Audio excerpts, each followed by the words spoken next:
We've reached our fifth quarterfinal of the Battle of the Decades, and after tonight, we'll know who our 9 semifinalists are.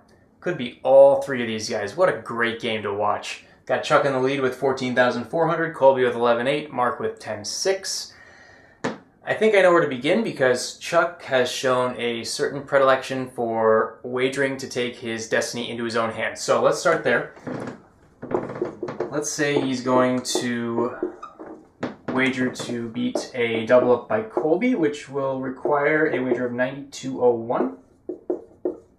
If he gets it wrong with that wager, he will be left with 51.99. So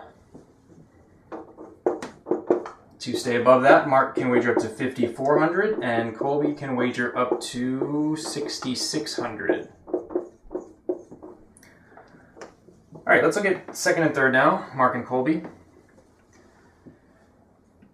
To cover a 0 wager by Colby, Mark would need to wager at least 12.01, and to cover a what I've been calling a Colby-esque wager because of his preliminary round wager of 11.99, he would need to wager 2,400. So I would put that as his minimum.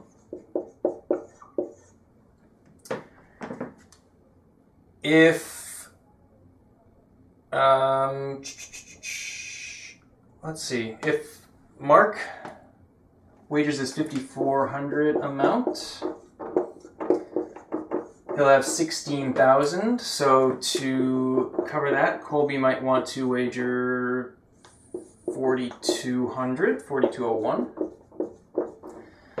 He might consider that his larger range. He might want to go bigger if he thinks that 18.4 is going to be insufficient.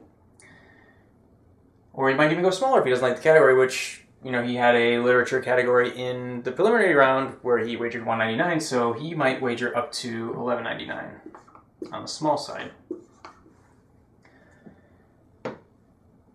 All right, Chuck doesn't have to wager 92.01. That might just be his style, I'm guessing.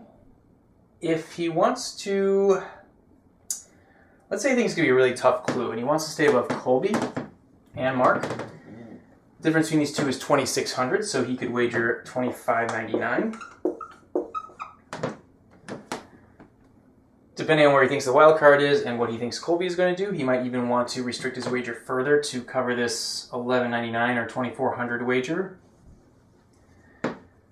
So just make that 1,200. 13,000. Chuck might want to wager 1,400 because Colby would have 12,999. And yeah, that I think that might sum it up. I guess the other thing we could do is if Colby wagers 6,600, he's going to have 18.4. So to cover that, Chuck could wager 4,001.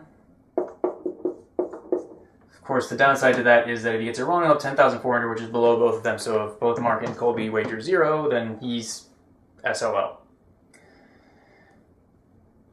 I've mentioned this a couple times. This is not easy. It's fun, though.